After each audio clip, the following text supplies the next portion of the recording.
It started off with a question: which country will have more innovation? A country with 10 million white people and 10 million black people, or a country with just 10 million white people and 0 black people? Before reading, this post assumes a lot of things about race, IQ, and colonialism that the reader may not agree with and will be making objections at the implicit assumptions. If you don't agree with the implicit assumptions, take it up on the relevant posts where we argue for these priors explicitly. Or alternatively, you can observe some arguments being made based on priors you don't necessarily agree with just to see where it leads. Patents for South Africa versus parent and analogous countries. The first apples to apples comparison that came to my mind was South Africa versus Australia and New Zealand. Okay, so how do we measure innovation? Sadly, it's a bit of a nebulous concept, and unlike intelligence, there isn't some valid and reliable way to measure it. But we can look at the number of international patents filed in various countries. Obviously, this treats all patents as equally important, and so if there is some major variation in the importance of the average patent each country files, then this method would be flawed. But with these caveats, I compared South Africa to Australia, New Zealand, Canada, the United Kingdom, and Holland, Boers being of Dutch ancestry, looking at the size of their white populations and the number of patents filed. And so we can see that the number of patents filed by the country South Africa is roughly, if not slightly lower than, what you would expect from a white country with 4.6 million people and nobody else. You might say, quote, well, the UK has Indian, Pakistani, Chinese, and Afro-Caribbean populations and they invent things, so it's unfair to assign what they might be inventing to the white British. Fair enough, so I just multiplied the patents per 1k whites by the white population, and for the UK that meant multiplying 0.275 by 0.848, which is the percent of the UK that is white. And so if non-whites in the UK filed proportionately as many patents as whites in the UK, we would expect the UK whites to be filing 0.233 patents per 1k of the white population. This same process was done with other countries. It's hard to say exactly what's happening. What I think is happening is that blacks in South Africa may be innovating slightly, but they suppress white innovation as well. And these balance out to result in about as much innovation per white person as white Australians, and also close to white Canadians. Patents for Latin America and Iberia. Another set of countries to do this with would be Latin America and Iberia, Spain and Portugal. Because the European ancestry of Latin American countries comes from Iberia, we can see if the presence of Amerindian and African genetic admixture is associated with more or less innovation per white capita, i.e., is it better to have 20 million whites and 20 million Amerindians, or to have 20 million whites and 0 Amerindians? The reason I'm using these countries is because I wanted to just compare the 5 most populous Latin American countries, but Chile is also included below because I found a paper on genetic admixtures of Brazil, Mexico, Colombia, Peru, and Chile. So here we can see the number of patents per 1,000 whites as a proportion of genetic admixture of the total population in Latin America and parent ethnicity countries of Iberia. And then I looked at them to see the relation between the number of patents per 1k whites and the percentage white a country is. I also did the same thing excluding Iberia and found a weak positive correlation between the percent white a Latin American country is and the number of patents per 1k whites. Obviously, there's still a lot more work to be done on this before we start getting conclusive, but let me put it this way. It's not immediately obvious that the presence of Amerindians, counted as either full persons or genetic admixture within a mixed population, has any benefit on innovation. And let me reiterate what this means. This means that a country of 10 million whites and 10 million Amerindians is not going to be any more innovative than a country of just 10 million whites, or at least that's what this very limited analysis points to. But we certainly can't just leap to the conclusion that adding in Amerindians to a white population will simply add to their innovation at no other cost. Because let's say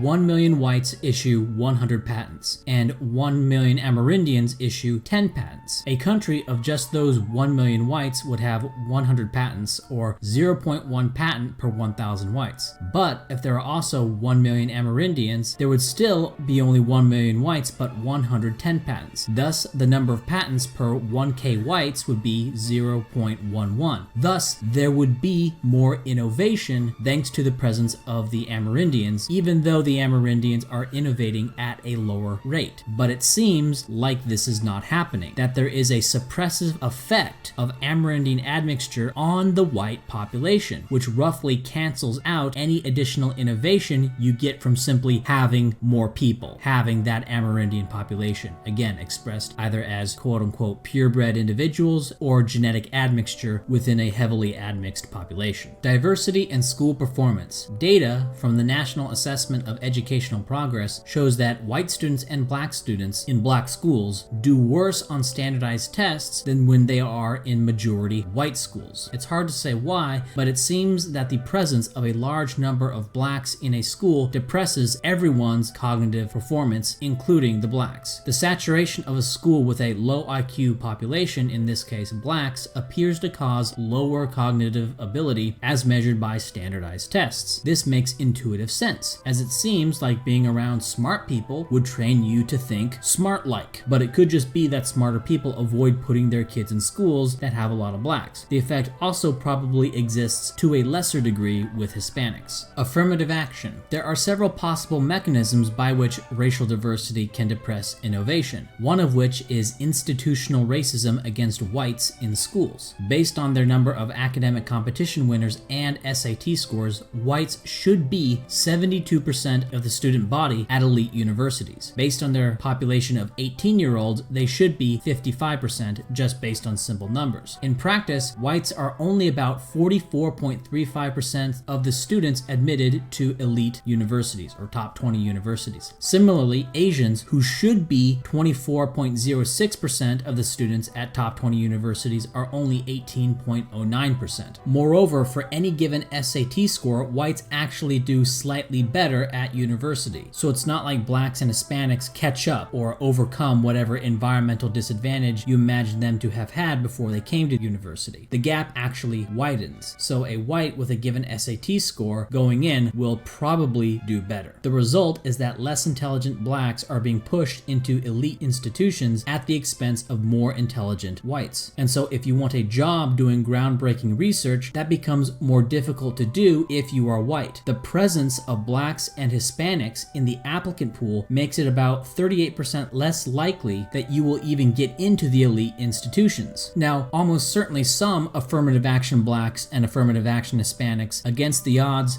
do end up doing groundbreaking research that's not actually the work of a white guy fraudulently assigned to them. But affirmative action provides a very plausible mechanism by which the presence of blacks and Hispanics can reduce the total amount of innovation in a country. Direct wasted resources. The direct wasted resources involves things that can be well quantified and things that are more difficult to quantify. From a fiscal standpoint, we can see that Hispanics on net take $5,160 more from the US government at all levels than they pay per person. Blacks take $7,700 more than they pay, and whites on net contribute $1,260 more than they take in government services. And this is when you apply 100% of military spending to whites. And so on net, blacks and Hispanics cost the US $597 billion if you assign all military spending to whites, or $802 billion if you evenly distribute military spending. This is a direct hammer blow to the US economy that blacks and Hispanics deliver every year. And poor economies tend to produce fewer inventions, even when they are of the same race and have the same average IQ as wealthier countries. For example, Northeastern Europe, Poland, Hungary, having fewer patents per capita than Western Europe despite having the same average IQ. Intuitively, it would seem like this would be because they are more concerned with making ends meet, and the country has less money to fund research. So if you have a population that is making a country around 750 billion poorer per year, that has to reduce research spending. Another direct form of wasted resources would be firm productivity. Richard, in 2007,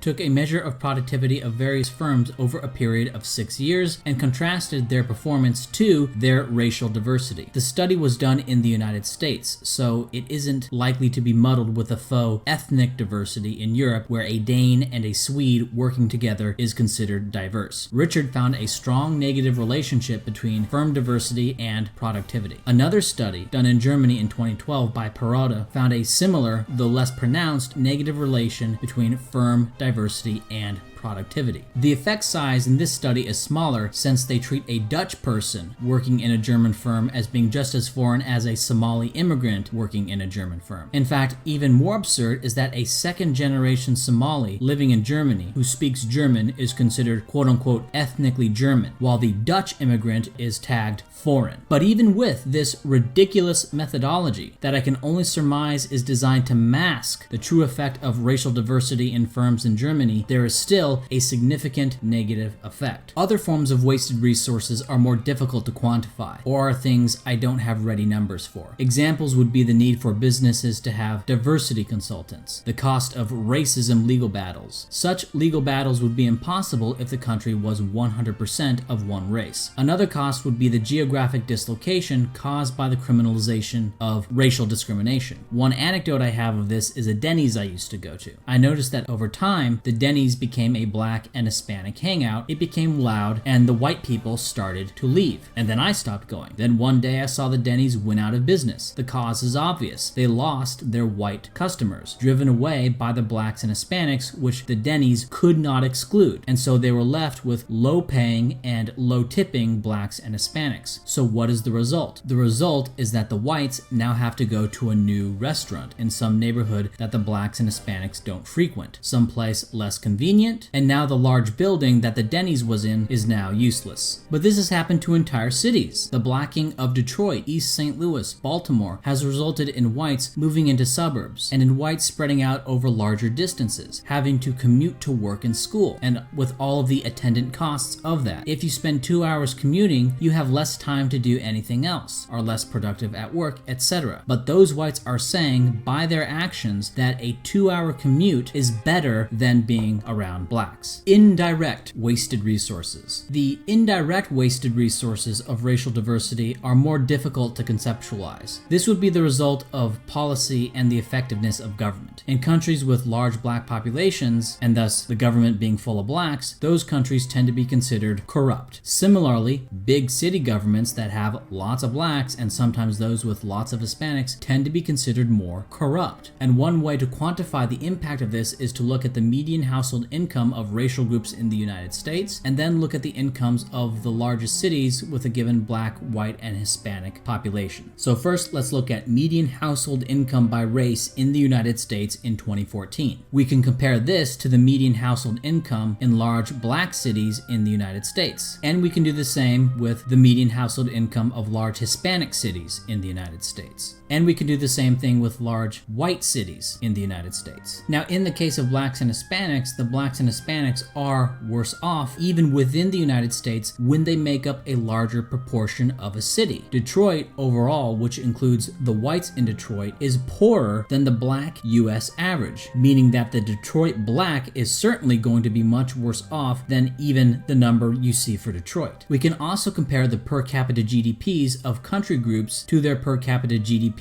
in the United States. All sources for this are in the description. If you want to talk about colonialism, please talk about that in the linked articles or video on colonialism. And so we can see that European countries, warts and all, including former USSR, Warsaw Pact, and Yugoslavia countries, and including Ukraine, have a GDP purchasing power parity of $33,542 per capita. Latin American countries, warts and all, average to $15,417 per capita, and black African countries average, warts and all, to $3,617 per capita. Black Africa, of course, excludes Egypt, Libya, Tunisia, Algeria, and Morocco. I personally think it's relevant to look at variation within European countries by cluster as well, as Ukrainian immigrants to the United States are going to integrate with the white population and eventually be behaviorally and economically indistinguishable from the rest of the European American population. So that white number includes countries that have political pathologies that don't transfer when they migrate to other white countries. For example, there are Serbian and Croat immigrants to Australia, but they aren't having turf wars in Australia like they do in the Balkans. Similar, Russian immigrants to Canada aren't trying to impose a dictatorship like what exists in Russia. When whites in the pathological countries of Eastern Europe leave those places, they become Western Europeans. Ireland used to be poorer than the United Kingdom. Now it's wealthier, and Irish Americans aren't some lower lower class, they're fully enmeshed with the singular European American population. And so the overall 33,542 number for Europe, warts and all, probably underestimates the benefits of European immigration. Now, to somebody with a lot of egalitarian environmentalist priors who imagines that Africa is poor because Europe had a head start, or guns, germs, and steel kind of connect the dot just so stories, or imagines that colonialism made Africa poor, they'll just write all of this off as being entirely circumstantial, and then write off relative outcome differences within the countries as entirely circumstantial. But for the rest of us, this is evidence that the kind of environments that blacks and Hispanics create reduces the upside of development for those countries. When all the races are placed in the same country, there is a gap, but the gaps between the countries are not only captures the differences in cognitive ability, but also the compounding effects of having populations of a certain race making all the laws. And so the gap between Africa and Europe is much larger than the gap between African Americans and European Americans. And this is evidence of political externalities, the indirect effects of having certain racial groups in your country. The result being that the presence of Mesoamerican admixture, and much more so for blacks, causes countries to be drastically poor beyond the simple addition of lower IQ people to the labor force of a European country. No, there is a compounding policy effect that lowers the available surplus resources, which lowers the ability to innovate. Therefore, it is not clear-cut whether or not the innovation carried out by blacks and Hispanics offsets the suppressive effect they have on the societies that they are in. I'm leaning toward Hispanics being break-even, that the suppression they cause is roughly offset by their own innovation, while blacks are a net negative. If true, so what? If this is true, then maximizing global innovation would involve generalized racial segregation. For the small number of people who do real useful scientific research, I wouldn't want to put any limits on what they can do or where they can go or who they can work with. However, when they bring in their abuela and 20 other family members who proceed to vote in the United States down to the level of Latin America and thus reduce their ability to do scientific research, that's bad. So let's not have that. Africans in African countries will do some innovative things, and what they can do there and what they do there can be added to what white people will do in all white countries, which is as much or more than what those same white people would do if there was a large black population within their country. With the internet, the communication argument is bogus, and for the super scientists who need to work in the same physical laboratory, we can make exceptions for the 10,000 or so people worldwide for whom this circumstance of being a super scientist applies. But the general rule is probably that global racial segregation with regards to whites, blacks, and Amerindians at the very least will increase overall innovation by preserving the kind of economic environments created by white and possibly Asian populations necessary to fund that research. If, of course, all this is true.